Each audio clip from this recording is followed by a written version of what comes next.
there, I'm Jill Conrath, author of a lot of sales books, and today I'm kicking off a 6-part video series on what it takes to create engaging sales presentations.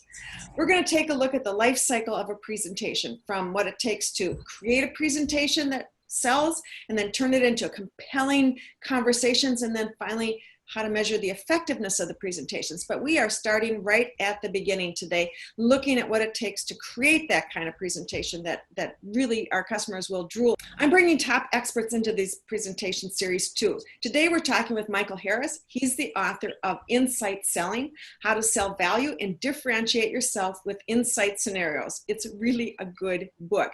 And he also works a lot with companies on how to find the right story and tell it the right way so that their prospects will drool and really want to talk with him even more. So that's why we're talking with him today. But I'm going to start out and welcome him first. So thanks for being here, Michael.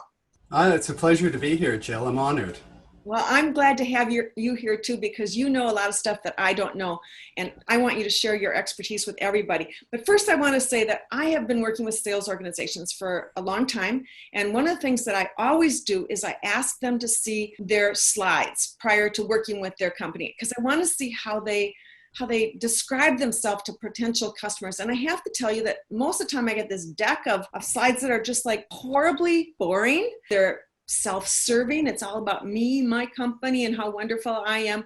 And I just think of all the poor buyers, potential buyers, who look at it and gag. Do you have this same experience? I do have this experience, and I think it ties in beautifully to one of the big themes that's out there right now, where buyers can get most of the information that they already need online. And so what they're looking for is something different from the salesperson, a different point of view. And they're not getting that from the slides that you're talking about. It probably feels like they're in an episode of The Twilight Zone and dealing with a call center agent from a foreign country who's working off a script that has nothing to do about them. You know, I think that's true, because when you see people who have these slides, they have so many, and they're just like, they feel compelled to go from A to Z. Like, I have to get through all 62 things that I'm supposed to tell them, and that finishing is more important than anything else. What do people want from this conversation? They don't want me to go through a series of slides. They want you and I to have an authentic conversation. Yes. I think buyers are no different. They want an authentic conversation. They don't want to feel like, you know, you're speaking to the, TV repairman and he's asking, is it plugged in? They want to have a real conversation. Well, I think Is It Plugged In is a great place to start, but I don't think I don't want to know all the technical details of what I might be missing, from that. Now, one of the things that you are really strong about and state very much is that storytelling is crucial to being good at sales. And if you're going to be doing a presentation, that you need to wrap stories in there. So can you talk about that and give us some context for that statement of yours? Well, I think that buyers feel they're full. It goes back to your theme, Jill, of the crazy busy buyer that you always talk about. Mm-hmm. And they don't have time to deal with someone who's pitching their product, who's giving them information that they can read online, who's a walking brochure. They want to have an authentic, intelligent conversation with the salesperson. And to do that, I think the salesperson has to have a certain amount of sales wisdom beyond just what their product is. And I think they get that by sharing customer stories, because immediately they're able to contextualize their offering to the customer that they're speaking about and meet the customer where they are, instead of trying to grab the customer by the lapels and pull them over to their product PowerPoint presentation. Yeah. Really, you want to talk about you first. And then if you feel that I understand you, then I can lead you to the value of my offering, instead of trying to lead with my value. So, you're trying to get people to pull them in, and you said that stories pull them in. Yeah. Stories invite people to come into the conversation. Talk more about what effect do stories have on human beings? Because I believe most of our prospects are human beings. Mm-hmm. I think what stories do is they force the salesperson to get out of product mode. Here's what my product is. Here's how it may apply to you. And, eventually I'll get to kind of your goals and concerns. When you tell a story, you're forcing the person to really start with the customer first, the goal that they have, the problems that they're trying to overcome, and then you eventually get to your solution. But you make sure that you sell the problem before the solution so that you tee up the conversation, so that you're not trying to rescue a customer with your product when they're only ankle deep in problems. Mm-hmm. So there are different kinds of stories too, though, right? I mean, there's not just one story. If you think about every company that, I mean, you've worked with a lot of companies, there are different kinds of stories, right? Sure, there's tons of stories. I mean, I have a story about you, Jill. Oh dear. I do. Are you going to tell it? I'm going to tell it. Oh dear. 5 years ago, Yes. I'm just starting out my business, the story selling, insight storytelling business, and I develop a storytelling card game. I think I only sold 100 decks of that card game, but who called me? But the famous Jill Conrath called me. And you were very curious about the storytelling game, and you wanted to know all about it, and you bought a copy. I did. What's that say about you? That says that you're intellectually curious, that you're motivated, and that you were quite empathetic because you started giving me some advice about my book. And I still remember that story today. Wow. So you've got stories, and people like stories, and man, when you tell my story, you make me a little embarrassed, but that's nice. Well, I think the reason the story is important is because it points to internal proof. I could tell people that you're intellectually curious. I could tell people that you're motivated, but instead of telling people, I could prove it to them. I could show them through an example. And I think customers are really looking for that today. They're looking for that authenticity. And that's why Gartner, a couple of years ago, when they did a survey of about 400 buyers, and they asked the buyers, you know, what's the best way that salespeople today can provide differentiation that they trust? And above anything else, they picked sharing customer stories because they believe it, because it feels true. That's what they pick. That, I mean, literally, research shows that customers want to hear the stories. Is because you're drawing from the authority of another customer, how they had a problem just like them, and how they were able to use your solution and succeed, instead of something coming from your product marketing department that really starts with what your product is, how fantastic it is. It's very product centric, and the hero of that story is the vendor. It's not the customer. Whereas when I tell another customer story, I make that customer the hero, how they're smart, how they were having certain problems, but it was really through no fault of theirs or their employees. It was really, they were up against old technology, changes in regulations, the marketplace changed, and they needed to change. And they decided to succeed by buying your product. So what kind of stories do you think are the most effective? I mean, if you take a look at the different kind of stories, I suppose different ones are effective at different times. Yeah, and the story I like the most right now, I mean, we all know case studies, and you pull out case studies late in the sales cycle as proof once a customer's already decided to change. And then you're using that case study as proof that they used your product and they achieved certain results. Now, last time we spoke, Jill, you said something very insightful, I think, about case studies in terms of who marketing goes to get those case studies. And they go to, drum roll. Well, you mentioned, and I thought this was really insightful. You said they go to long-standing customers is who they go to for case studies. And the problem with that is by the time they actually go to those customers, or even if they're going to new customers, it can take a year to implement. It can take a year for the customer to use the product. And then for marketing to find them and get the approvals and produce the case study, you can be 3 years since the customer bought. They can forget all the reasons that they changed. And that's a problem because I think the biggest competitor that we have out there is the status quo. And so I think what you want are change stories. The other problem is, salespeople often do let themselves get in the way of a story, and the story becomes all about them and they're the hero of the story. Really what you want is the customer story. I think the good salespeople have the story because they have to have the story, because finding out why a customer bought is the same skill as finding out why a customer will buy, why a customer will change. So I think it's an incredibly important skill, and I would love to see more and more VPs of sales insist on their salespeople for customer wins, converting them into change stories. And I think that would have a huge impact on sales. Yeah, and to me, I mean, what I've always advised my clients to do is that they should go out, you know, like we said earlier, not wait 3 years to get the story or till they get all the approvals, but they should get the story within 6 months of working with a client. I mean, once the customer has gone live and is working with your product or service, or you've achieved some of the results that they initially got, you know, decided to work with you for, that's the opportune time to get the story, because it's when they still feel the pain of the old, of the status quo, and they can really say, oh my God, we thought we were getting it for this, but not only did it achieve this, but it also helped us with this, it helped us with that, it helped us with, you know, some other thing we weren't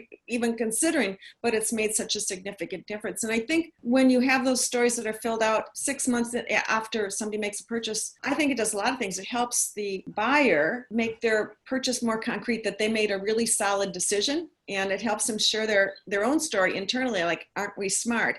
But it also helps a seller realize the value in what they are doing. And I think when a seller understands that what they're doing is not just schlepping stuff, but really truly impacting a company for the better, they are more persistent and they feel better about their jobs, and everything, it's like a rising boat, you know, everything goes up because they feel better about the work that they're doing. I would agree, and I think the most important part of a story, and where I see stories often fall down, and it's why I think it actually helps for some salespeople to actually go in and interview the customer, because whenever I hear you speak, Jill, I always hear you say it's all about the customer. And so instead of salespeople just making stuff up in terms of what they think the reasons where the customer changed, Yep. I think it makes a lot of sense to go and interview that customer, then share that with the sales team.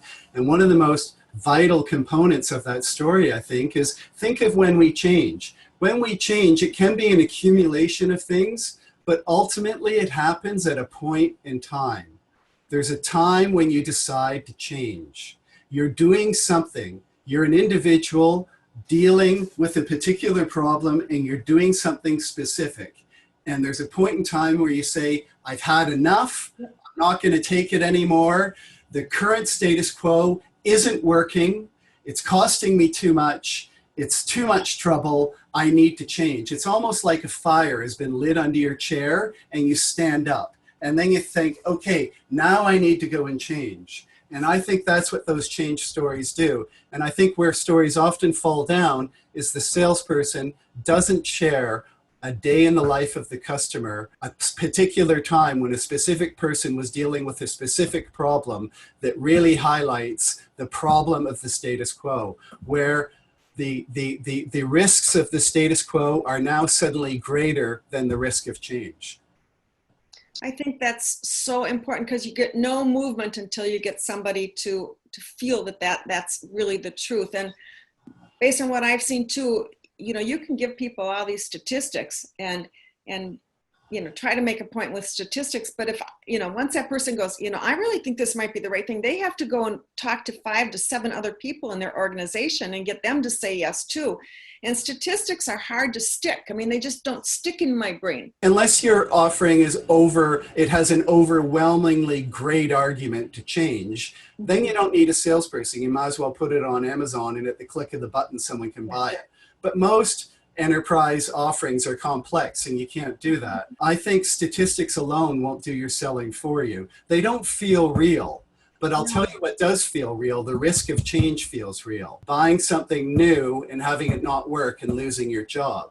Having the ROI not materialize. Having the manufacturing plant shut down because your new ERP system isn't working. All those fears feel real. You feel them in your gut, but you don't feel statistics in your gut. So I think what you have to do to overcome the risk of change that they're feeling in their gut is make the risk of the status quo feel more scary.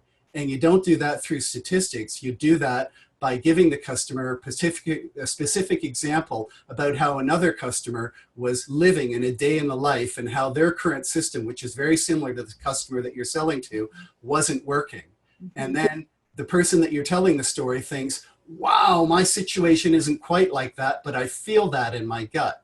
And I feel the need to change. And then they're going to be more open to listen to your statistics. Let me ask you this. Where do stories go wrong? Where stories go wrong is a couple of places. The first place, I think, is you always have to have an objective. Why am I telling you this story? Because if I don't have a clear objective of why I'm telling you this story, it's a bit like trying to tell a joke without knowing the punchline. Oh, that's terrible.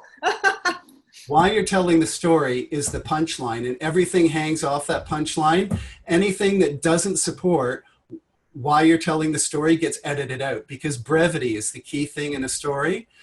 So knowing what you're trying to achieve with the story is critically important. What does the customer believe today, and what do you want them to believe after hearing the story? You can't give them the bullet points for the after the story, because I'm just giving you my conclusions. What I want to do is walk you through the thinking process of how someone else came to those conclusions.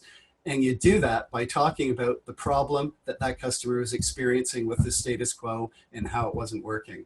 So knowing why you're telling the story, I think, is critically important. And that's so different from saying, I want to cover everything about our company and all the products and services that we offer and all the locations that we have across North America and across the world and what year we were founded. I mean, that's kind of like irrelevant. And so many people think that that's what's wanted, but nobody wants that at all. So if you have 3 points to make, break it up into 3 separate stories. And I'm only telling you my story to help you tell yourself a better story. So the whole objective of telling you my story is to provide enough insight where I say, that's enough about Paul. Jill, tell me about your situation. And hopefully my story provided enough insight that you start to tell yourself a new story where new choices make more sense. So you tell yourself a better story. You know what I like what you just said? You told the story and then you said, enough about my story. Let's look at your story. I think people don't plan a transition after they have a story. And I think stories are crucial for getting people to change in sales. And marketers should be thinking about the change story as opposed to the who we are story. I don't think that salespeople and sales managers literally think of we have to have a transition to engage the prospect. And that's what you just did. Enough about my story. What about you? And that was So I'm not taking my conclusion and I'm not trying to jam it down your throat. I'm merely presenting you with a scenario and I allow you to form your own conclusions. And so that takes away the pressure. So then you can relax and listen to the story because it's only a story. And if it's insightful enough, then you just might tell yourself a new story where new choices make more sense. So I think it's a very respectful way to challenge a customer without challenging who they are. I think it opens them up to new possibilities that they hadn't thought of before, because I honestly think most people are doing the best that they know how. And they realize that there may be better things, but they just are so busy that they don't have time to push forward. And I think sometimes you create the possibility of change by telling a different story and they go, oh, that's something that could be good. Yeah, I think that's really important. Now, I'm just going to ask one more question, and it relates to what I typically see as well. And you work a lot with sales organizations and you do workshops on this type of thing. But when I have worked with people on their stories, what do I see? I see salespeople who get into mush mouth. It's like they feel like they have to give all the gory details, like you were saying earlier, and they could tell a 5-minute story. And people like zone out because they start telling all these details and how they implemented it and every step along the process. And then we did this, and it's just like they're just weaving here and there, and they're just, it just drives me crazy. What do you do to teach people to net it out? How do you do that? You hit on something really key. And I think the people who are intellectually curious kind of get it, and they get the essence of the story. And I think that's what you're going for. What's the essence of the story? Don't tell me everything that happened because I don't really care. What I'm trying to do is share this story with someone else. I don't want to tell them exactly what happened. I just want to tell them a piece of this story that helps the other customer tell themselves a bigger and better story. And so knowing the essence of the story is critically important. So one of the ways to do that is to have the salespeople share the stories in groups. And what they'll do is they'll hear one story where someone just hits it out of the park. And then they'll hear another story that's terrible and a couple of in between. And what they start doing is developing a sense of taste for what works and what doesn't. And when you hear those stories that ramble on, everyone hears them. And through experience, they say, wow, that's really not working. And they hear it better when they hear someone else do it than when they hear themselves do it, of course. Yeah, you don't hear yourself. That's the real truth. You just don't hear yourself. And I just found that, you know, what comes out of my mouth if I don't practice real well is a lot of gobbledygook. Mhm. And then I have to take that gobbledygook and shape it and fine tune it. And I can't do it just by thinking about it. It literally has to come out of my mouth. I have to say it. And you have to feel it as well. You have to put yourself in that particular time and feel it. It's a bit like when you tell a story when you come back from holidays. It's an iterative process, and you're saying, oh, you won't believe it. I went swimming. I went off the cliff. I was 3 miles offshore, and I see you look a little bit incredulous. So then suddenly I'm only 500 yards offshore, and you look, well, who cares? And then I kind of work it out to a mile offshore, and that's believable. So you work your stories in terms of what the response is as well. You're always telling the truth, but it's you're highlighting certain things that really work with customers and connect with customers. So I think every salesperson should have a collection of stories that they can pull out based on who they're talking to. You're working with so many different buyers today. Like in sales, I might work with the sales VP, I might work with marketing, I might have to work with a CFO in what I'm doing. And I think we need a lot of different stories with a slightly different focus for different people. And we have to be prepared to tell them. One story doesn't cut it.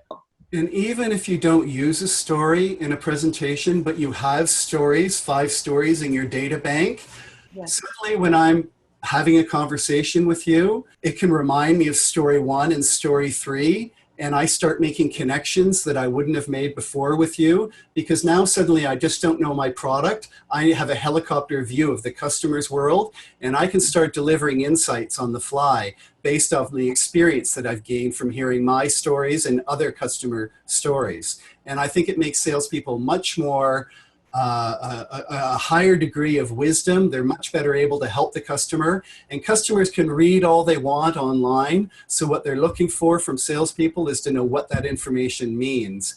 And stories are wrapped in meaning, and they allow salespeople to be that trusted guide that customers want to lead them through the buying process, not going through a PowerPoint that you started this conversation with, all about my product. Okay, Michael Harris, you are a genius sharing all this information with us today. I thank you so much for bringing your expertise to this video series. And I want to just tell everybody who's still listening in that we have more coming. This is just the first in a series of 6 sessions. And so hang in there, watch for them. They'll be coming out shortly. And we look forward to joining you then. Thank you very much for having me.